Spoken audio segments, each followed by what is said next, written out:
Hello and welcome back to another video. This is a double upload day. Make sure to go check out my reaction to the England squad.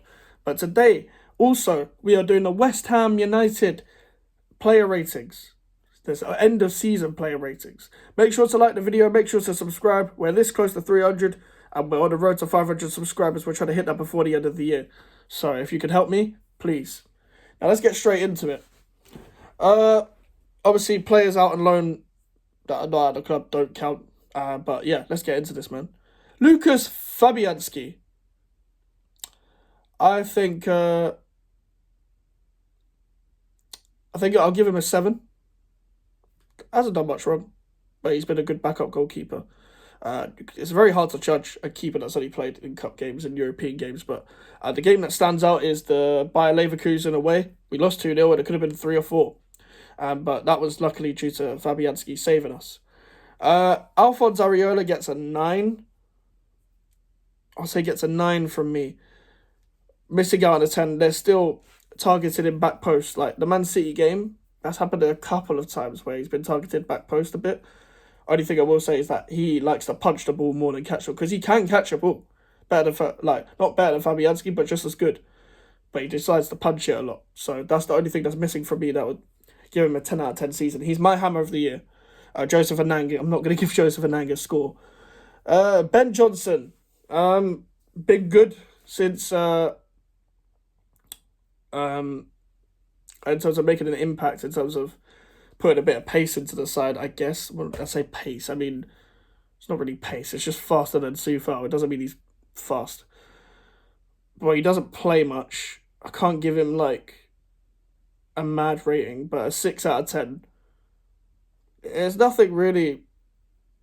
He doesn't have any special qualities, but when he did come on as a sub, he was filling in for multiple positions. I'll give him his credit where it's due, because I'm not stubborn. Same with Aaron Cresswell. I'm going to give Aaron Cresswell a 6. I don't think it's been an awful season for Aaron Cresswell. I think when he's come in, he's been all right. It's just not Emerson. He's just not as good as Emerson. That's all. Kurt Zuma. I'm going to give Kurt Zuma a 4. A lot of mistakes, too many injuries, running in quicksand. The Freiburg goal, especially. Too many knee injuries. Like, he had a good game against Luton the other week, but I think he needs to go. I think he's someone that needs to be moved on. He's someone that I don't think will be moved on. I don't think the Deadwood that need to go will go, as we've seen with Aaron Cresswell being given a contract extension.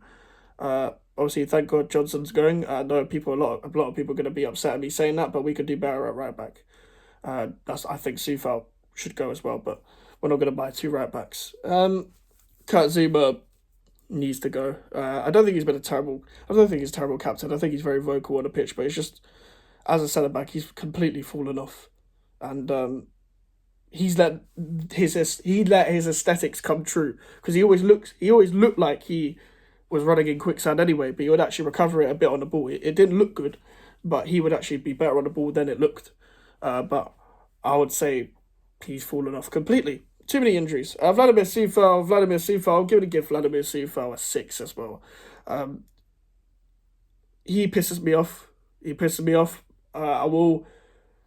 The reason why I'm giving him a 6 is because of the assists. But assists don't tell the full story. Stats will never ever tell you the full story. In a player, I don't want to hear no expected threat. I don't want to hear expected goals. I don't want to hear expected anything. I expect better.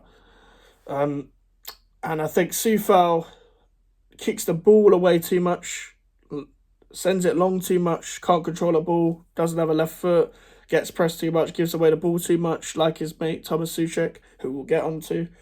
But yeah, overall, I'm going to give him a 6. Konstantinos Mavropanos, I'm going to give a 6 as well. The reason why I'm going to give Mavropanos a 6 is because there is a player there. And this is his first season in the Premier League properly, because he didn't really play at Arsenal. Good defender. In fact, he was signed as a ball-playing defender, but he's actually a good all-and-out defender, even defending from deep. And I think he will do better in this Lopetegui side if Lopetegui is instructing our players to keep the ball. And I think when he's told to have more instruction on the ball, he will be better. But because this team don't show on the ball, end up going over the midfield into the attack by sending long balls forward under David Moyes. I think that's what's not benefited him properly. People got to understand that 90% of players that 90% of what players do is pretty much what is on the manager nowadays, because it's tactical now. So that's why we always look at the manager in modern day football. There's no individualism, and I don't think people realise that. There's no individualism anymore in football. Angelo Bono gets a 5. He didn't play enough. He's too old. A great masterclass at Arsenal alongside Mavropanos, but I think this is the right time to go. It looks like he's going to go, and he's been a great servant for the club. When Ogbonna leaves, I'll make a farewell Ogbonna video, and yeah, all the best to him. A cult hero at the club. Just not the same Ogbonna. It's not the same Ogbonna, and I don't expect it to be the same Ogbonna. But no disrespect from me. But yeah. Nay, forget, you are also getting a 4. You're lucky I'm not giving lower, but you've been just as bad as Zuma. The only reason why I haven't given any less than a 4 is because I've seen worse at this club. I've seen Jose Font, I've seen Roger Johnson. Those are the 2 worst players I've seen at this club when it comes to centre backs. Very poor centre backs, by the way. Even Abdullah Faye was better, and he barely fucking played. But yeah, Naya again, 4. There's obviously a player in there, but he can't properly defend. I get it's probably the system as well, but the long balls, for the sake of it, only one of them comes off, and usually that ends up in Kudus against Arsenal in that game at the Carabao Cup. But overall, still not good enough. And he looks like he wants to leave, apparently. And I'll be fine with that. Apparently Saudi, or he would like to go back to France. However, if he does stay, I'll give him another chance under a different manager. But overall, you'll get a 4 from me. You made a lot of mistakes. No one can bypass that. But centre backs are all about partnership, so I do also hear that. Left back, another left back is Wait, I've already done Cresswell, haven't I? Yes. Emerson Palmieri. You're getting an 8 from me, Emerson. This is not the best left back individual season I've seen at the club. It's probably Cresswell in 2021, the 2021 season, the 2020-2021 season. Was probably the best because Aaron Cresswell was on fire that season, but Emerson has done really well. He gave us a whole new outlet on the left hand side, combining with Paquetá, but not also that, just running at defenders from his position and being a decent defender. Only problem I have with him is he does like to jog back a lot when someone's covering his position. He doesn't like to rush back. But ever since probably the Ghent game at home, which was actually half his fault for one of the goals we conceded. He has also proved himself since the Fiorentina final. Ever since then, he's been absolutely class, and that's where it started for me. Even though it was his fault for the goal, funny enough. But he will definitely be a starter next season. I think Lopetegui's going to love him. And just a class left back, just giving us something different that I've been asking for years. James Ward-Prowse. We're moving on to midfielders. James Ward-Prowse. I'm going to give you a 6. Played out of position a lot, but also some bad passing as well. Some basic passing that I will criticise the same for Souček. So that has to be taken into account as well. So some of the basic stuff is not on the manager, but I know he will do better in the possession-based side because I watched it at Southampton. I don't think he should be a starter, though. I do think we need a box-to-box midfielder regardless. Whether we get one, probably not. But he offered some moments at the start of the season. But he's also been playing out of position a lot. Left wing and number 10. That's where the manager's been playing him. The thing is, he only signed him 4 set pieces, and he's not a set piece merchant. I watched this guy at Southampton for years, alongside Oriol Romeu and in other Southampton sides as well. This guy is more than just a set piece merchant. So I won't be having that. His corners weren't even that good at Southampton, according to some Southampton fans. There was many free kicks. A lot of people put pressure on him because of the free kicks. I maintain he's a good player. But a 6 is fair in my opinion. I think he hasn't been awful, but he hasn't been fantastic at all. So half of that is him playing out of position, but half of that is the basics. Lucas Paquetá, I'm giving you a 7 because there was a big fall off at the back end of this season. However, a fantastic start to the season. I would say from up until January he was really good, but from then we've only seen moments, and it wasn't even because he was just playing off the left. Like, he is a number 10, but this this whole starting lineup would have benefited off a 4-3-3. And the problem is with Bowen, Kudus, and Paquetá, sometimes they would all swap, yeah, but it wouldn't always help because it would be a completely lopsided formation, and we would need actually 4 attackers. But we already know what this manager thinks about attacking football, so luckily he's leaving. But a lot of giving the ball away, but sometimes a lot of it is creating. The problem I have with him is if he's giving the ball away on the edge of our fucking box and we concede, it's on you. However, if you're doing it in our half, in the opposition's half, sorry, it's all right. Do that. Put the through balls through that nobody else is seeing. But you can't do it on the edge of our box. But it's what it is. Calvin Phillips, 0. I didn't want him. Mistakes on mistakes on mistakes. Not good enough. Never been good enough. Overrated when he was at Leeds. Moving on. Flynn Downs out on loan. So we move on to Thomas Souček. Thomas Souček gets a 5. A 5 from me. He's been work. I know he scored more goals than Ward-Prowse, but it's not all about goals, believe it or not, when you're just judging one singular player. The guy cannot pass a ball. He can actually ping a ball, but he can't pass sideways, like basic stuff as a midfielder. Like, it's generally horrible to watch. He will put some good tackles in. He's like a defender and striker, but he's not a midfielder. It doesn't make any sense. The guy can be probably fucking play as a fucking centre back in the fucking 90s and a striker in maybe the fucking 30s or some shit.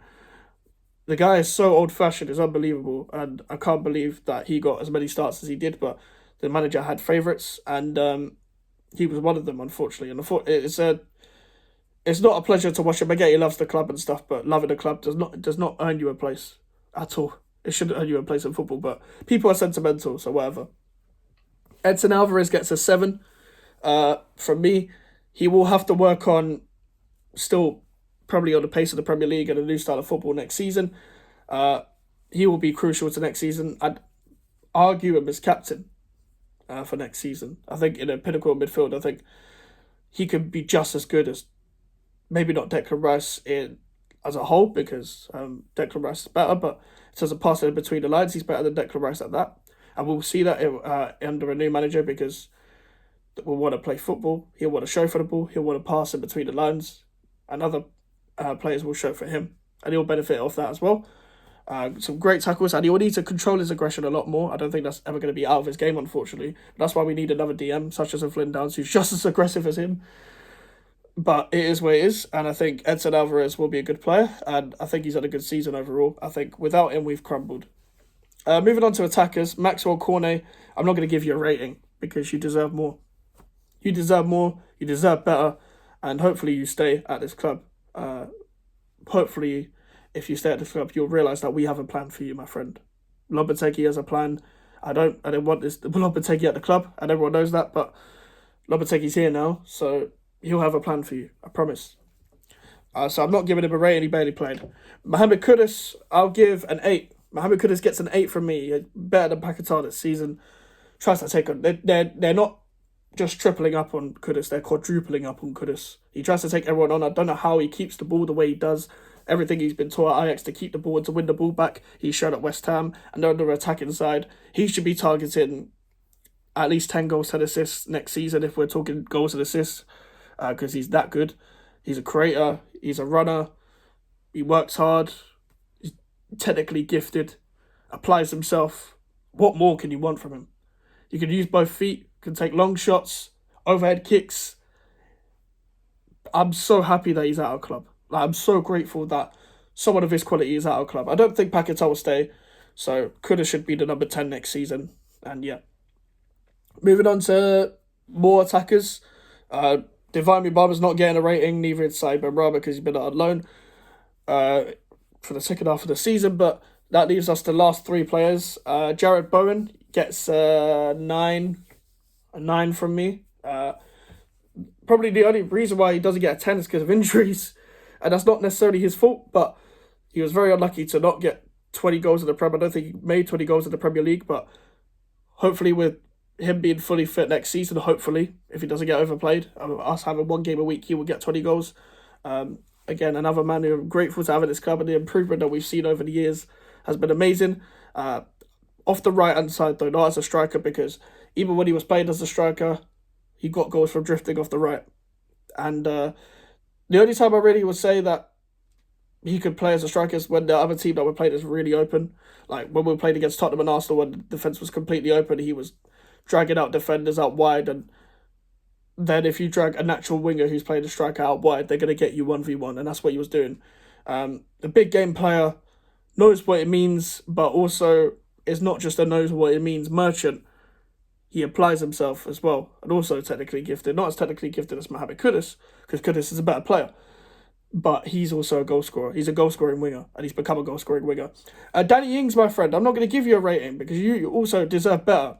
Despite the fact that West Ham fans booed him, he does deserve better.